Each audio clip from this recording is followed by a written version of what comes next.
मोहब्बत मिशन सबसे प्यार करने का दाई है, ऐलान करता है। और ये सिर्फ दावा और ऐलान और ये फकत नहीं है, हम खुद प्यार करते हैं। कोई 1% प्यार करे, हम 100% प्यार करते हैं।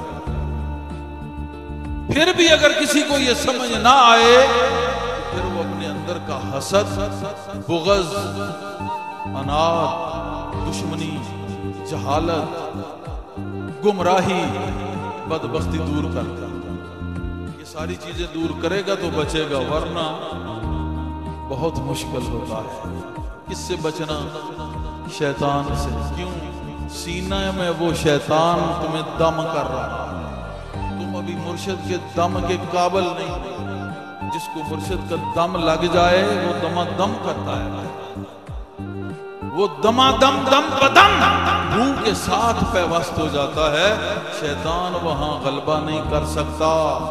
नफ्स की खातर आने वाले, अपने लालच की खातर आने वाले, सिर्फ अपना दरबार चमकाने वाले, ये 2 नंबर होते हैं। जो असली होते हैं वो दमादम के साथ होते हैं।